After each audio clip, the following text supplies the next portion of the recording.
આપ સૌને જય ઈસુ. ઈસુના પુનરુત્થાનના તહેવારની આપ સૌને શુભેચ્છા. Happy Easter.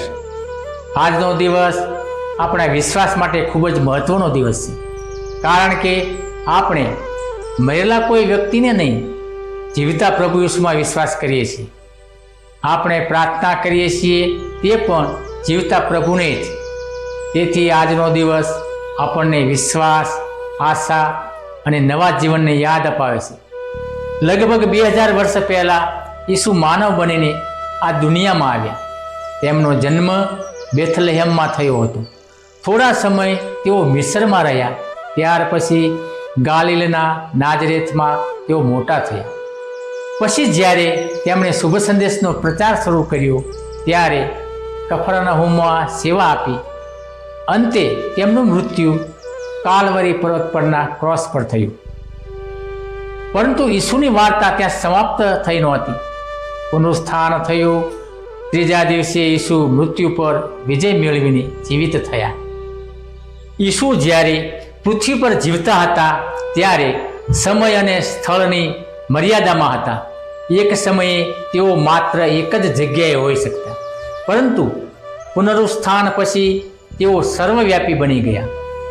એટલા માટે પ્રભુ માથી 18:20 કહે છે, જ્યાં 2 કે 3 મારા નામે ભેગા થયા હોય ત્યાં હું એમની સાથે હોવાનો. ફરી પ્રભુ માથી 28:20 કહે છે, હું યુગના અંત સુધી સદા તમારી સાથે છું. પ્રિય ભાઈઓ અને બહેનો, ઈસુના મૃત્યુ પછી શિષ્યો ખૂબ નિરાશ થઈ ગયા હતા. તેમના બધા સપનાઓ તૂટી ગયા હતા.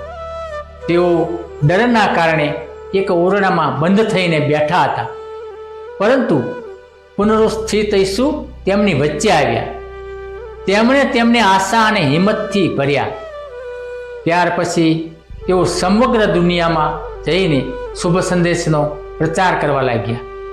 પ્રેષિત સંત પાઉલ પુનરુત્થિત ઈસુની શક્તિનો અનુભવ કરનાર વ્યક્તિ છે.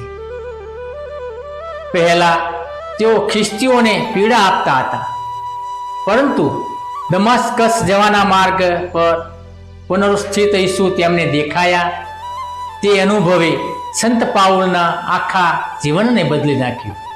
એટલા માટે સંત પાઉલ 2 તિમોથી 2:8 કહે છે, મૃત્યુમાંથી સજીવન થયેલા દાવીદના વંશજ ઈસુ ખ્રિસ્તનું સ્મરણ કરવું. પ્રિય ભાઈઓ અને બહેનો, ઘણીવાર આપણે ક્રોસ વિશે ધ્યાન કરીએ છીએ. આપણા દુઃખ અને કષ્ટો પ્રભુને કહીએ છીએ, તે સારું છે, પરંતુ આપણો વિશ્વાસ ક્રોસ પર સમાપ્ત થતો નથી. તે પુનરુત્થાનમાં પૂર્ણ થાય છે. પુનરુત્થાન આપણને શીખવે છે કે મૃત્યુ અંત નથી.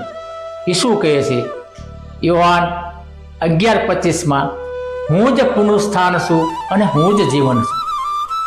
ઘઉંનું બીજ જમીનમાં પડે ત્યારે તે અંકુરિત થાય છે, કારણ કે તેમાં જીવન છે. એ જ રીતે આપણા શરીરનું મૃત્યુ થાય તો પણ જીવન સમાપ્ત થતું નથી. સંત પાઉલ 2 તિમોથી 2:11 કહે છે, આપણે એમની સાથે મૃત્યુ પામ્યા છીએ તો એમની સાથે જ જીવીશું પણ. એટલે કે જ્યારે આપણે પાપથી દૂર થઈએ છીએ ત્યારે આપણને નવું જીવન મળે છે.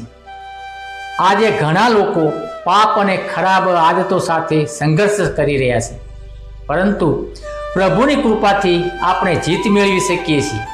પ્રિય ભાઈઓ અને બહેનો, પુનરુત્થિત ઈસુ આજે પણ જીવિત છે. તેઓ આજે પણ આપણા વચ્ચે હાજર છે. એટલે વિશ્વાસ સાથે આપણે પ્રાર્થના કરીએ, પ્રભુ, અમે તમારામાં વિશ્વાસ કરીએ છીએ. અમારા જીવનને નવજીવન આપો. આમીન. મૃત્યુ ઉપર વિજય મેળવી આવ્યા ઈસુ ભગવાન.